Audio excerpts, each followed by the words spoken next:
Halo, Assalamualaikum warahmatullahi wabarakatuh. Apa kabar nih Sobat Hijau di luar sana? Semoga teman-teman yang menyaksikan podcast kali ini selalu dalam keadaan sehat walafiat. Bersama saya Tita Kamila dalam podcast Hutan Pedia. Nah, teman-teman Sobat Hijau di luar sana, tema kita kali ini yaitu pemanfaatan multi usaha dan jasa lingkungan. Kali ini narasumber kita dari Direktorat Jenderal Pengelolaan Hutan Lestari, langsung dirjennya bersama kita yang akan memberikan informasi pada podcast kali ini. Boleh kenalan dulu Pak bersama teman-teman Sobat Hijau di luar sana? Selamat siang, Assalamualaikum warahmatullahi wabarakatuh. Iya. Ya. Nama saya Agus Yustianto, Dirjen Pengelolaan Hutan Lestari. Ya. Sebelumnya terima kasih banyak Pak sudah mau bersama-sama teman Sobat Hijau untuk memberikan informasi. Nah Pak, di KLHK nih ada yang baru nih. Itu Menteri LHK mengeluarkan surat keputusan nomor 287 tahun 2022 terkait dengan KHDPK. Nah untuk KHDPK sendiri nih Pak, bagaimana sih pelaksanaan tata kelola hutan setelah ada KHDPK di lapangan? Ya. KHDPK ini kan kepanjangan dari kawasan hutan dengan pengelolaan khusus ya. Nah ini merupakan salah satu kawasan hutan yang diberikan izin untuk kepentingan berbagai macam. Di antaranya adalah untuk kepentingan perhutanan sosial, kemudian penataan kawasan hutan dalam rangka pengukuhan kawasan hutan, kemudian juga penggunaan kawasan hutan, rehabilitasi hutan, perlindungan hutan, dan atau pemanfaatan jasa lingkungan. Nah, tentunya keberadaannya ini memerlukan rencana kerja, ya, rencana kerja yang menggambarkan tujuan dari pengelolaan kawasan hutan tersebut.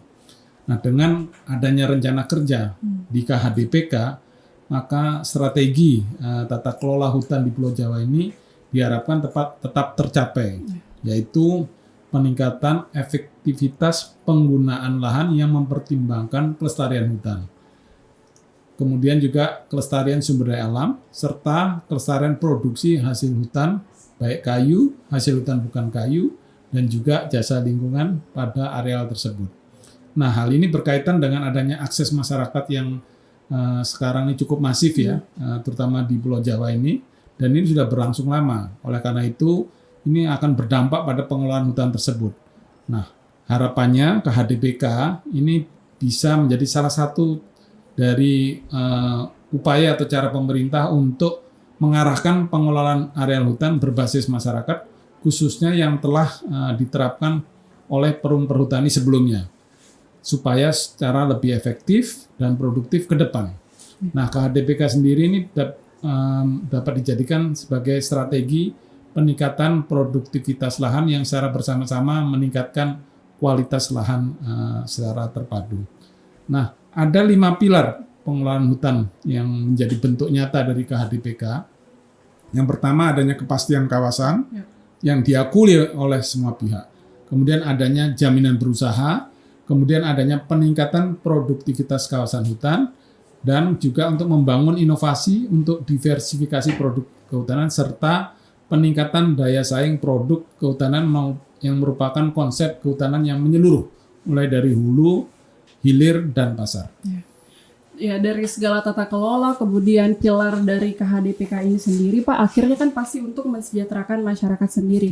Nah, boleh dijelasin Pak, gimana sih upaya pemerintah dalam meningkatkan ekonomi ini melalui multi usaha dan jasa lingkungan?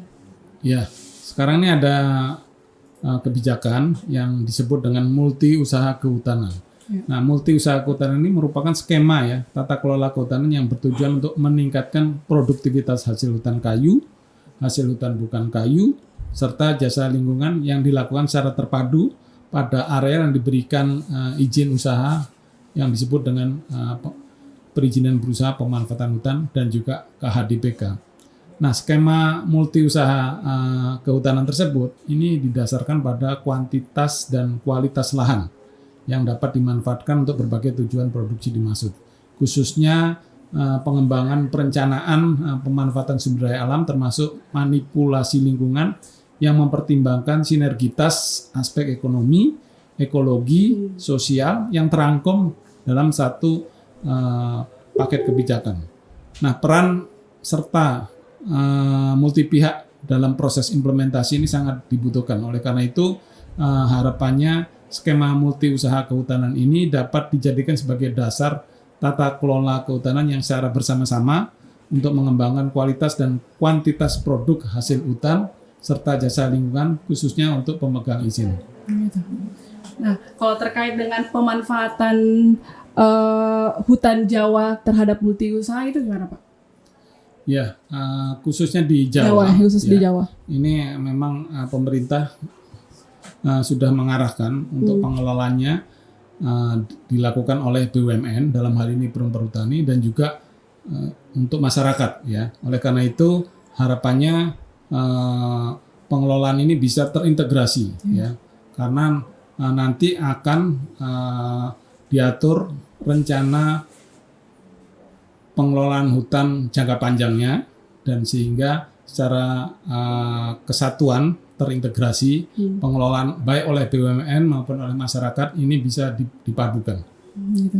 Karena ada desas-desus, kemudian ada masukan juga ke LHK katanya KHDPK ini tidak terintegrasi. Itu tanggapan dari LHK sendiri ataukah ada secara teknis, kemudian ada kebijakan apa nih yang bisa menjawab bahwa sebenarnya KHDPK ini sangat terintegrasi, tidak seperti dengan desas-desus yang terjadi di lapangan. Ya.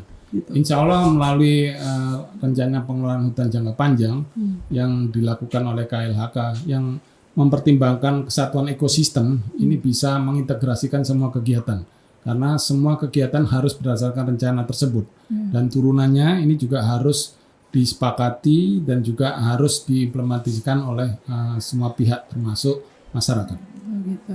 Jadi terjawab sudah ya Sobat Hijau terkait dengan masukan yang masuk ke KLHK. Nah, mungkin itu saja informasi nih yang bisa kami sampaikan terkait dengan KHDPK khususnya pemanfaatan multi usaha dan jasa lingkungan. Terima kasih banyak Pak atas waktunya kali ini. Semoga Sobat Hijau di luar sana dapat mendapatkan informasi terkait dari KHDPK ini. Terima kasih banyak. Wassalamualaikum warahmatullahi wabarakatuh. Waalaikumsalam.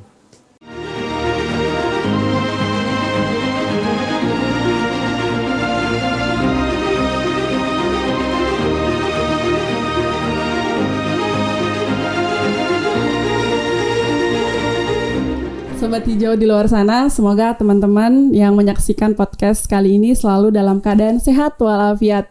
Nah, bersama saya Tita Kamila dalam podcast Hutanpedia. Nah, kali ini kita akan membahas terkait dengan KHDPK terhadap perhutanan sosial.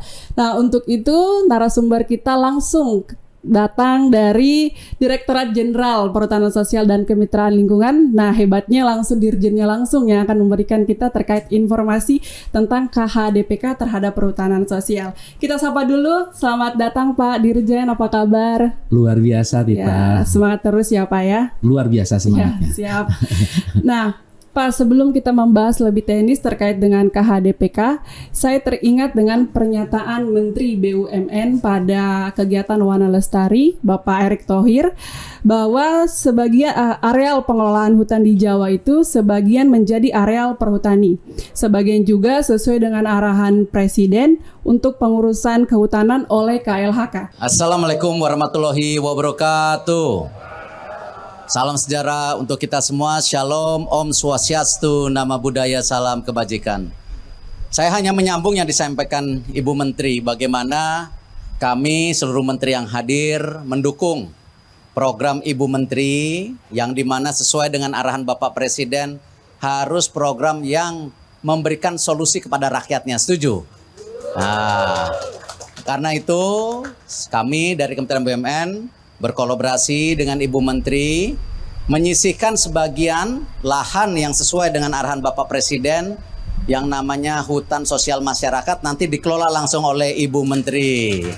Tidak diperhutani lagi, tapi tetap sinergi salaman dulu. Nah, apalagi ada Menteri Pertanian. Jadi bibitnya dari beliau, setuju? Pendanaannya dari koperasi, setuju? Yang bangun jalan Pak Bas. Pak Menteri Perhubungan pasti memastikan bagaimana bersinergi dengan PAS yang namanya infrastruktur. Jadi target Ibu Menteri berapa juta Bu?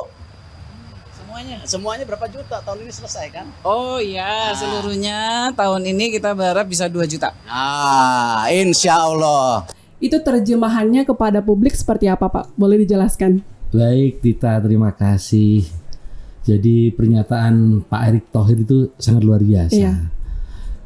Terutama di dalam merefleksikan penyelesaian persoalan-persoalan di Jawa. Jadi persoalan di Jawa itu yang pertama adalah mengenai isu kepadatan penduduk dan kemiskinan. Kalau kita lihat bahwa Jawa yang kecil ini 60% ternyata penduduknya ada di sana. Dan menariknya ada 14 juta orang ya dari 26,5 juta penduduk miskin di Indonesia itu berada di Jawa. Dan 36,7 itu ternyata ada di sekitar kawasan hutan. Itu persoalan yang pertama. Kemudian yang kedua, karena Jawa itu padat, maka tidak terhindarkan ada tanah-tanah yang terdegradasi. Ya kalau kita lihat data dari KLHK tahun 2021, 472.000 hektar itu ada tanah kritis di kawasan hutan.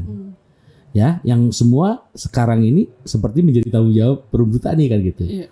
Nah, kemudian yang tidak kalah menarik ada pemukiman 7.235 dan ada tambak sepanjang Pantura itu ada 31.112 hektar. Dan ada juga pertambangan dan jalan ada juga 225 hektar.